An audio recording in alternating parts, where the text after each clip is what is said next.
പ്രസാദം.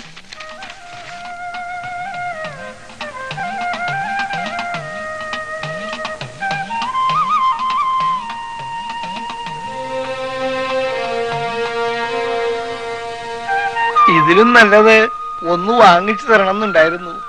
എന്താ ചെയ്യാ, ഇവിടുത്തെ സ്ഥിതി അശ്വതിക്ക് അറിയില്ലേ? ഇതെനിക്ക് ഇഷ്ടായി അച്ഛാ. ഇതാ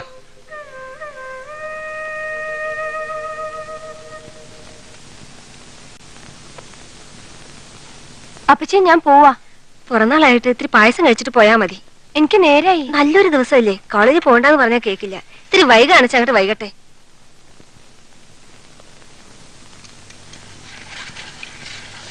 പതുക്കെ കഴിച്ചാ മതി. മതി, ഞാൻ വന്നിട്ട് കഴിച്ചോളാം.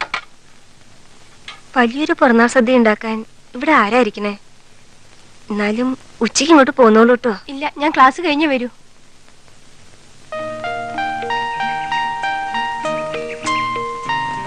അശ്വതി, എനിക്ക് ആകെ പേടി തോന്നുന്നു. എന്താ ഇത്ര പേടിക്കാൻ? എന്റെ അമ്മാവിന്റെ ഒരു മകനുണ്ട്, പട്ടാളത്തിലാ. ലീവില് വന്നാ കല്യാണം നടത്തുന്ന അച്ഛൻ പറഞ്ഞു. അമ്പിടി കള്ളി, എന്നിട്ട് ഇത്ര നേരം മിണ്ടാ നടക്കുകയായിരുന്നല്ലേ? എനിക്ക് ആ ബന്ധം ഒട്ടും ഇഷ്ടമല്ല. പട്ടാളത്തിലൊക്കെ പോയാല് എങ്ങനെയായിരിക്കും ആവോ സ്വഭാവം? എന്നാ പിന്നെ നിനക്ക് അച്ഛനോടും അമ്മയോട് തുറന്ന് പറഞ്ഞൂടെ? അതിന് അശ്വതിക്കുട്ടിക്ക് എന്റെ അച്ഛനെ അറിഞ്ഞൂടെ? ഒന്ന് തീരുമാനിച്ച പിന്നെ അതിന് മാറാത്ത സ്വഭാവം, പിടിവാശിയാ.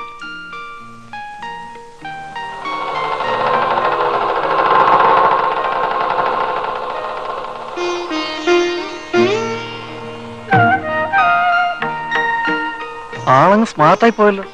ഇന്നെന്റെ പിറന്നാളാ. അത് പിന്നെ എനിക്കറിഞ്ഞൂടെ? എന്നാ ഞാൻ നടക്കട്ടെ. ഞാൻ കരുതി പിറന്നാളിന്റെ കാര്യം അശോകൻ മറന്നിട്ടുണ്ടാവുന്ന. എന്റെ അശ്വതിക്കുട്ടിയുടെ പിറന്നാൾ ഞാൻ മറക്കാനോ? നല്ല കാര്യമായി. എന്റെ അശ്വതിക്കുട്ടിയുടെ നെടുവെറുപ്പിന്റെ ഗന്ധം പോലും എനിക്കറിയാം. സ്വപ്നങ്ങളും നിറങ്ങളും. നോക്ക്, കവിതയൊന്നും ഇപ്പൊ വേണ്ട. ക്ലാസ്സിൽ പോവാൻ നേരായി.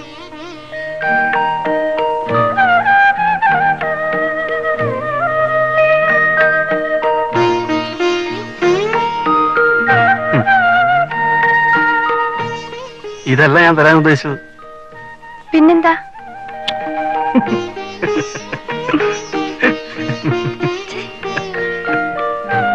നേരായി, ഞാൻ പോട്ടെ. ഞാൻ ഡ്രോപ്പ് ചെയ്യാം. വേണ്ട, കുട്ടികൾ കളിയാക്കും.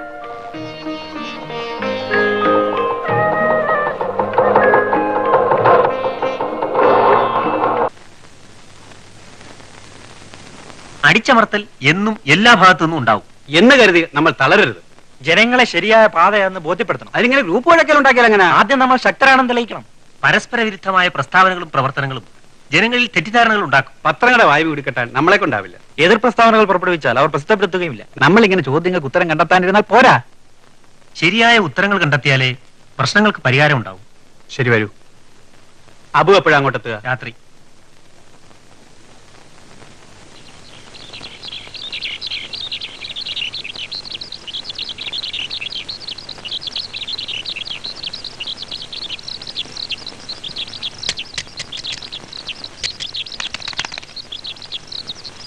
കുട്ടിക്കാലം മുതലേ പ്രകൃതിയും പക്ഷികളുമാണ് എന്റെ കൂട്ടുകാർ. ഒരു എറുമ്പിനെ കൊല്ലാൻ പോലും എന്റെ മനസ്സനുവദിക്കില്ല.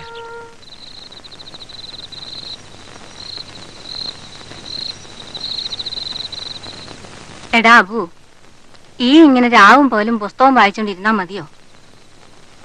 നീ പഠിച്ച് പാസ്സായപ്പോ ഉമ്മ സന്തോഷിച്ചു.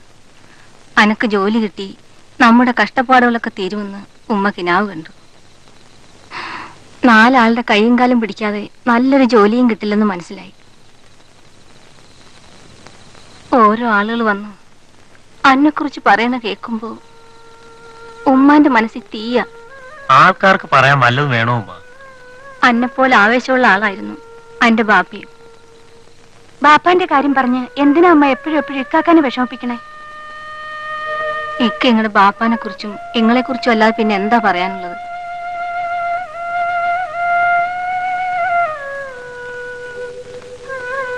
അനക്ക് താഴെ ഒരുത്തിയുണ്ടെന്നുള്ള കാര്യം ഈ മറക്കരുത്. ഞങ്ങളെ രക്ഷിക്കാൻ നീ അല്ലാതെ മറ്റാരുമില്ല. ബാലസഹാ ഇപ്പം മന്ത്രിയാ. ഈ എന്ന് കണ്ടാല് ഏതെങ്കിലും ആഫീസിൽ ജോലി വാങ്ങി തരാണ്ടിരിക്കൂല.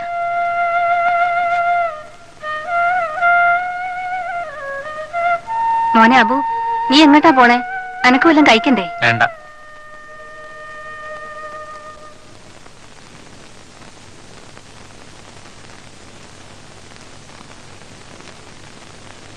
നബീസുമ്മ പറയുന്നതെല്ലാം എനിക്ക് മനസ്സിലാവുന്നുണ്ട്.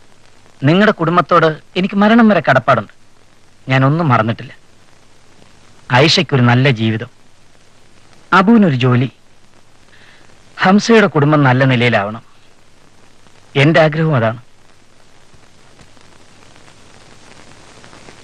പക്ഷേ എന്റെ നിസ്സഹായാവസ്ഥ നിങ്ങൾ മനസ്സിലാക്കണം. ഒരു വലിയ പ്രസ്ഥാനത്തിന്റെ ചെറിയ കണ്ണിയാണ് ഞാൻ. ഇങ്ങടെ പ്രസ്ഥാനവും ചെറിയ കണ്ണിയൊന്നും പറഞ്ഞാൽ ഞമ്മക്ക് മനസ്സിലാവൂല.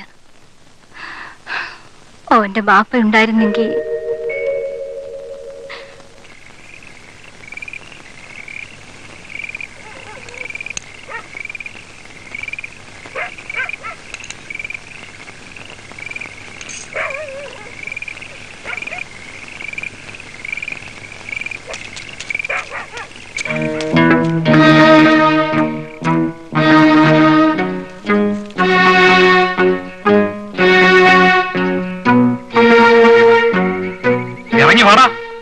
ഒരു യൂണിയൻ സെക്രട്ടറി അവകാശങ്ങൾക്കെന്നും പറഞ്ഞ് തൊഴിലാളികളെ കൊണ്ട് സമരം ചെയ്യിച്ച് ഞങ്ങളുടെ ഫാക്ടറി പൂട്ടിച്ചു. ഇന്ന് ഞങ്ങളുടെ മുതലാളിയെ തടഞ്ഞു നിർത്തി കല്ലെറിഞ്ഞു. ഇറങ്ങി വാടാ പട്ടി. കാശും കള്ളും മോഹിച്ച് മുതലാളിമാർക്ക് വേണ്ടി കൂലിക്ക് വല്ല നടക്കുന്ന നീയൊക്കെയാടാ പട്ടികള്.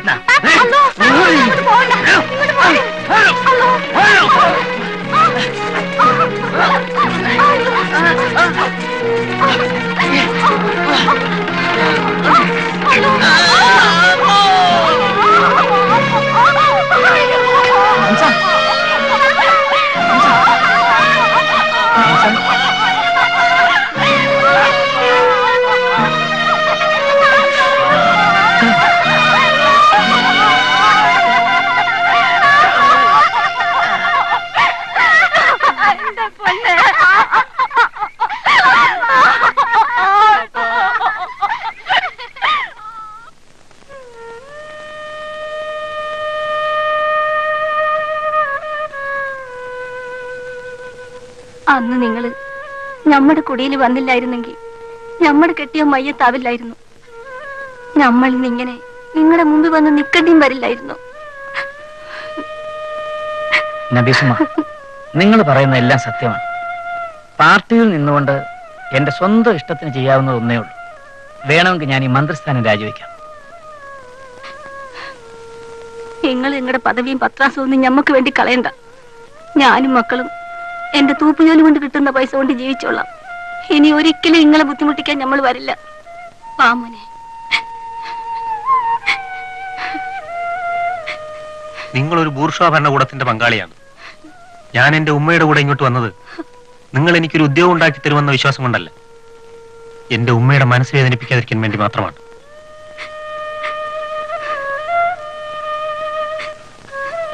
അധികാര കസേരയ്ക്ക് വേണ്ടി എന്തും ബലികഴിക്കുന്ന നിങ്ങളുടെ സഹായം കൊണ്ടുള്ള ഉദ്യോഗം എനിക്ക് ആവശ്യമില്ല. പാവുമ്മ. ബാലേട്ടാ, നബീസുമ്മയുടെ കണ്ണീരെങ്കിലും ഈ വീട്ടിൽ വീഴരുതായിരുന്നു. ഇതിലും ഭേദം ബാലേട്ടൻ വെറും ഒരു പാർട്ടി പ്രവർത്തകനായാൽ മതിയായിരുന്നു. പാവം അച്ഛൻ എന്ത് പ്രതീക്ഷയോടെയാണ് ബാലേട്ടനെ കാണാൻ വന്നത്. ആകാശത്തോളം ഉയർന്നിട്ടും ചുറ്റുമുള്ള നക്ഷത്രങ്ങളുടെ മഹത്വം അറിഞ്ഞില്ലെങ്കിൽ ആ ഉയർച്ചയ്ക്ക് ഒരർത്ഥവുമില്ല ബാലേട്ട. പള്ളിയുടെ അമ്പലത്തിന്റെ അടുത്ത് ഷാപ്പ് അനുവദിക്കുന്ന പ്രശ്നമേ ഇല്ല. അതിനുവേണ്ടി മന്ത്രിയെ കാണാൻ നിൽക്കണ്ട. ഞങ്ങൾ എന്താ വേണ്ടെന്ന് വെച്ചാ ചെയ്യാം. അതൊക്കെ പണ്ട്. സംഭാവന ഒരിക്കാൻ വരുമല്ലോ, അപ്പൊ കാണാം.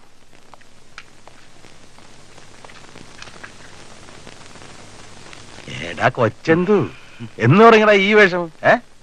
അതെ, ഇളയച്ചന്റെ മകൻ വാങ്ങിച്ചു തന്നാ കളയാൻ പറ്റുമോ? കിട്ടൂ. ആ കൊള്ളാം, വാ ചോദിക്കട്ടെ.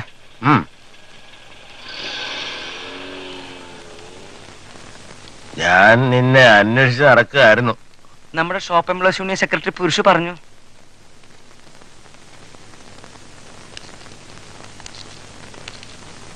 നീ ഇപ്പൊ വലിയ തിരക്കിലാണ് അല്ലേ?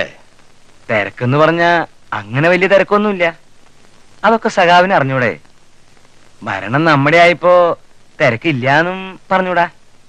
പൈസ ഉണ്ടാക്കാനുള്ള തിരക്ക് അല്ലേ? പൈസയോ? എനിക്ക് എന്തിനാ സഖാവേ പൈസ? ആർക്ക് വേണ്ടിയാ ഞാൻ പൈസ ഉണ്ടാക്കുന്നത്? പാർട്ടി ഓഫീസ് അല്ലേ എന്റെ തറവാട്. ആ തറവാടിന് നീ ചീത്തപ്പേരുണ്ടാക്കും. ഏയ്, പാർട്ടിക്ക് വേണ്ടി ജീവിക്കുന്ന ഞാൻ പാർട്ടിക്ക് ഒരു ചീത്തപ്പേരുണ്ടായ അന്ന് മരിക്കും സഖാവേ. SSLC പരീക്ഷ പാസ്സായി കൊടുക്കാന്ന് പറഞ്ഞ് കുട്ടികളോട് നീ രൂപ വാങ്ങിയില്ലേ? അയ്യോ, SSLC പരീക്ഷ, ആ പരീക്ഷ പാസ്സാക്കാൻ കഴിയുമായിരുന്നെങ്കിൽ ഞാനത് പണ്ടേ പാസ്സാകുമായിരുന്നില്ലേ? കള്ളൻ. കഴിഞ്ഞ ആഴ്ച നീ എഡ്യൂക്കേഷൻ ഓഫീസിൽ ചെന്നിരുന്ന DO പോറ്റി എന്നോട് പറഞ്ഞല്ലോ, ഭരണം കിട്ടി തുടങ്ങി നിന്റെയൊക്കെ ഊച്ചാളി സ്വഭാവങ്ങള്. സത്യം പറഞ്ഞോ? ആ നിനക്ക് നല്ലത്. എന്റെ പൊന്ന് സഖാവേ, പാർട്ടിയെ ചീത്തയാക്കാൻ ഞാൻ ഒരു തെറ്റും ചെയ്തിട്ടില്ല. വയറ്റിപ്പഴുപ്പിന് വേണ്ടി ഒരു അഡ്ജസ്റ്റ്മെന്റ്. ആർക്കും ഒരു ഛേദവും ഇല്ല, പാർട്ടിക്ക് ചീത്തപ്പേരുമില്ല.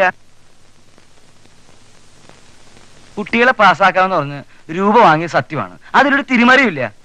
സഖാവിന് അറിയാലോ, എഡ്യൂക്കേഷൻ ഓഫീസിൽ ചെന്നാൽ ഇവിടെ പല അറിയുന്നതിനേക്കാളും മുമ്പ് അവിടെ അറിയാന്ന്. അത് നീട്ടണ്ട, കാര്യം പറഞ്ഞാ മതി. ഓഫീസിൽ എന്റെ ഒരാളുണ്ടെന്ന് പറഞ്ഞ് പിള്ളേരോട് ഞാൻ കാശ് പിരിക്കും. അയാൾക്ക് പൈസ കൊടുത്ത് തോറ്റവരുടെയും ജയിച്ചവരുടെയും നമ്പർ അറിയും. ജയിച്ചവരുടെ നമ്പർ കാണിച്ച് അയാൾ എനിക്കൊരു ടെലഗ്രാം ചെയ്യും. ആ ടെലഗ്രാം കാണിച്ച് ജയിച്ചവരുടെ കാശ് ഞാൻ എന്റെ പോക്കറ്റിലിടും, തോറ്റവരുടെ കാശ് തിരിച്ചു കൊടുക്കും. അതിലിപ്പോ എന്താ സഖാവേ ഒരു തെറ്റ്? ഇത്രയും ബുദ്ധിയുള്ള നീ IAS എഴുതിയാൽ പോലും പാസ്സാകുമല്ലോടാ. ഞാനും ഒരു സഖാവല്ലേ സഖാവേ? ഒരു കാര്യം പറഞ്ഞേക്കാം, മേലിൽ ഇതുപോലെ എന്തെങ്കിലും കേട്ടാൽ ആ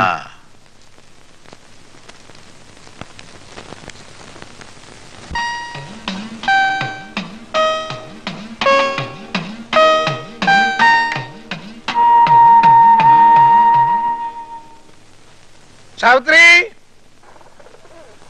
വിളിച്ചോന്ന് തോന്നണു. തോന്നുന്നല്ല, വിളിച്ചു. എന്തിനാ എപ്പോഴും ഇങ്ങനെ? വിളിച്ചെന്താ കേസെടുക്കോ? കേസും കൂട്ടവും നടത്തിയല്ലേ ഈ കോയിലും അങ്ങനെ ആയത്? വെറുതെ അല്ല കേസ് നടത്തിയത്. കോലമ്മ ഭൂമി അന്യര് കയറി അഹിംസമാക്കാണ്ടിരിക്കാനാ. ആ പറഞ്ഞിട്ടെന്താ കാര്യം? നിയമം അങ്ങനെ ആയിപ്പോയി. എല്ലാ കേസും തോറ്റു. എല്ലാം അറിഞ്ഞിട്ടും എന്തിനാ സാവിത്രി ഇങ്ങനെ ശവത്തിൽ കുത്തുന്നത്? വിളിച്ചത് വേറൊന്നിനുമല്ല, നാളെ അശ്വതി കുട്ടിക്ക് ഫീസ് കൊടുക്കണ്ടേ? വേണം. ആ ഉർമീസ് വന്നോ? ഉവ്വ്. എന്നിട്ട് പണത്തിന്റെ കാര്യം എന്താ പറഞ്ഞേ? തെങ്ങേറ്റക്കാരൊക്കെ സമരത്തിലാത്രേ. നടപ്പുണ്ടായിരുന്ന കൂലിയും തേങ്ങയും ഒന്നും പോരാന്നാ. തർക്കമൊക്കെ അവര് തന്നെ തീർത്തോട്ടെ.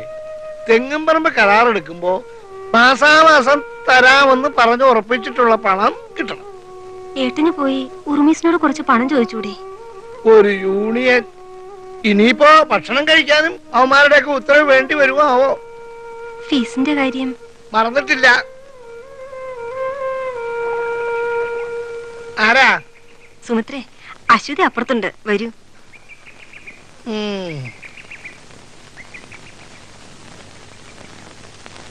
ഞാനൊരു വിശേഷം പറയാൻ വന്നതാ. എന്താ വിശേഷം? അടുത്ത ആഴ്ച എന്റെ കല്യാണമാണ്. അശ്വതി കുട്ടിയെ ഒന്ന് പറഞ്ഞയക്കണം. സുമിത്രയുടെ കല്യാണം ഉറച്ചു എന്നറിഞ്ഞപ്പോ തുടങ്ങിയതാ എന്റെ കാതിലി മന്ത്രം. കല്യാണത്തിന് പോണോന്ന്. ഏട്ടനോട് കൂടി ഒന്ന് പറഞ്ഞോളൂ കേട്ടോ. എന്താ ഏട്ടനോട് അനുവാദം? സുമിത്രയ്ക്ക് കല്യാണ, അശ്വതി കുട്ടിയെ പറഞ്ഞേക്കണമെന്ന്. അതിനെന്താ, അശ്വതി കുട്ടി പോയിക്കോട്ടെ. ആവൂ, രക്ഷപ്പെട്ടു. അശ്വതി എന്ന് പറഞ്ഞ സുമിത്രയ്ക്ക് ജീവനാ. മനസ്സൊന്ന്, ശരീരം രണ്ടെന്നേ ഉള്ളൂ. രണ്ടുപേരുടെയും കല്യാണം ഒരുമിച്ച് നടത്തണം എന്നായിരുന്നു അവരുടെ ആഗ്രഹം. എന്നാ പിന്നെ ഇപ്പൊ എന്തിനാ ആ കുട്ടി കല്യാണം കഴിക്കണേ? അശ്വതി കുട്ടിയുടെ പേടി വരെ കാത്തിരിക്കാറുന്നില്ലേ? അതിന് ആ കുട്ടിയുടെ അച്ഛനും അമ്മയും സമ്മതിക്കണ്ടേ? അതാ ഇപ്പൊ നല്ല കൂത്ത്. പെൺകുട്ടികൾക്ക് രക്ഷിതാക്കളുണ്ട്, അവര് തീരുമാനിക്കുന്നിടത്ത് ആ കാര്യങ്ങൾ നടക്കുക. മനസ്സിലുണ്ടോ സ്ഥലത്തേക്ക്? ഉവ്വ്.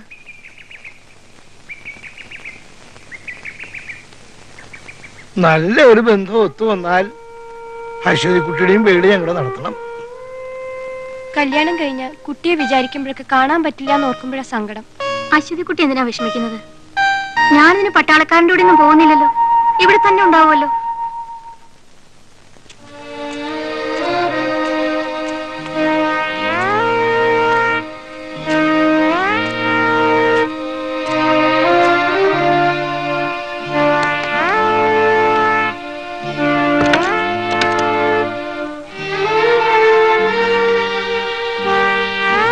മീനിക്കുട്ടി ഓങ്ങയല്ലേ? അശോക, നീ കുടിച്ചിട്ടുണ്ടോ? ഒരു തമാശക്ക് എന്ന് തുടങ്ങിയ ശീലം? കമ്പനിക്ക് വേണ്ടി സ്വല്പം.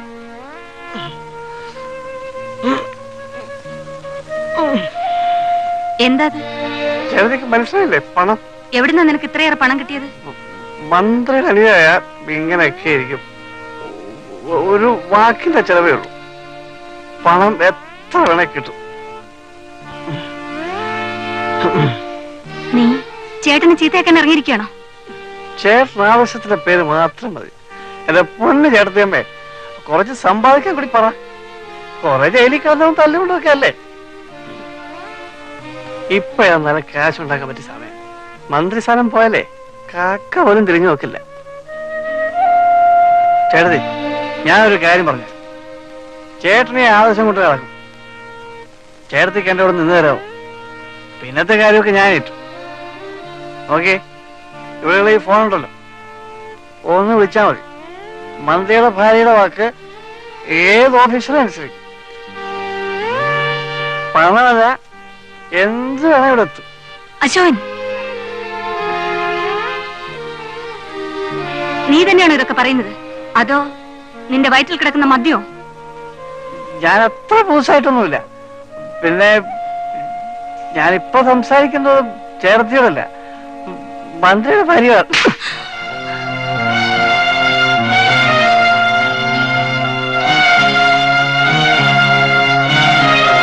മന്ത്രിയുടെ ഭാര്യയായിട്ടല്ല ഞാൻ നിന്നെ വളർത്തിയത്.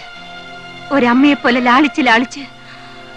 എന്നിട്ട് നീ പറയുന്നു മന്ത്രിയുടെ ഭാര്യയോടാണെന്ന്. ചേട്ടന് സ്വജനപക്ഷപാതം പാടില്ല, അഴിമതി നടത്തരുത് എന്നൊക്കെ പറഞ്ഞ് പൊളിറ്റിക്കൽ പ്രൊട്ടക്ഷൻ ചമയാം.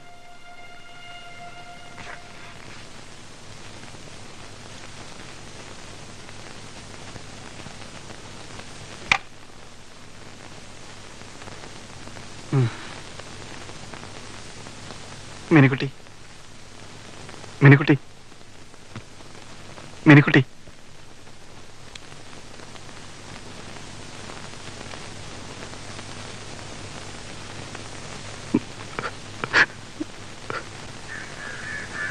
എന്താ ഉമ്മ നേരത്തെ പോന്നത്? ഒക്കെ എന്റെ എക്കാന്റെ കുഴപ്പാ. ഇക്ക എന്ത് ചെയ്തെന്ന് അമ്മ പറയണത്? പോലീസിന്റെ നോട്ടപ്പുള്ളി എന്റെ എക്കാന്ന്.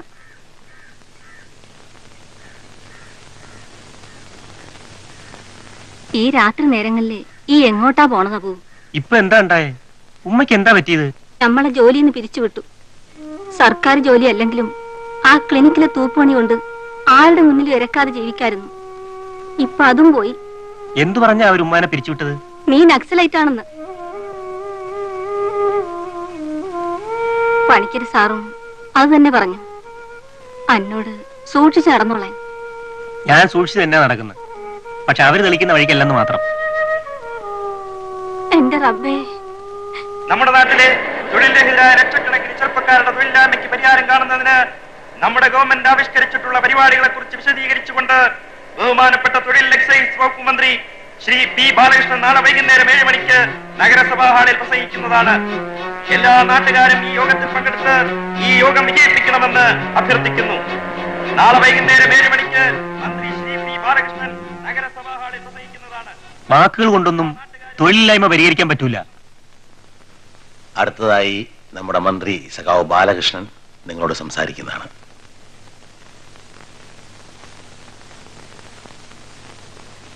പ്രിയപ്പെട്ട സഖാക്കളെ, സുഹൃത്തുക്കളെ, തികച്ചും നിർണായകമായ ഒരു സ്ഥിതിവിശേഷം നിലവിലിരിക്കുന്ന സാഹചര്യത്തിലാണ് നമ്മുടെ ഈ സർക്കാർ ഭരണമേറ്റെടുത്തിരിക്കുന്നത്.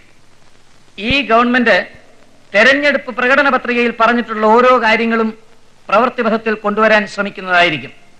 അതിന് ജനങ്ങളുടെ ഭാഗത്തു നിന്നും പൂർണ്ണ സഹകരണം ഉണ്ടായിരിക്കണം. മറ്റൊരു കാര്യം എനിക്ക് പ്രത്യേകം ബോധ്യപ്പെടുത്താനുണ്ട്.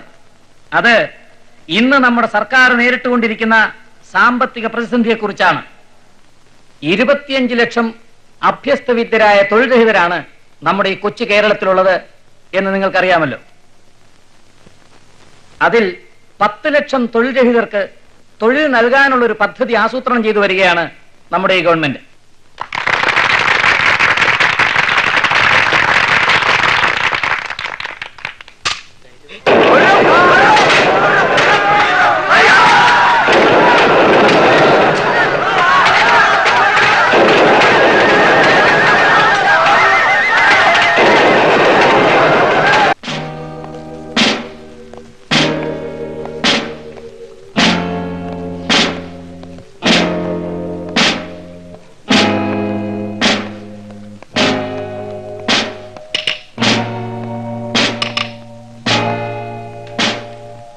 അബു ഇല്ലേ ഇവിടെ?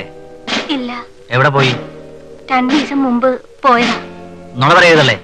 അകത്തുണ്ടെങ്കിൽ ഇറങ്ങി വരാൻ പറയൂ. നമ്മൾ പറയണ നേരാ, ഓൻ ഇവിടെ ഇല്ല.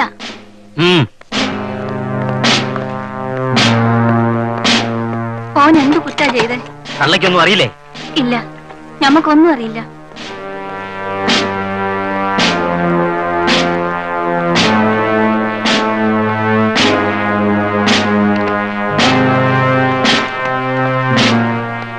ഇല്ല സർ.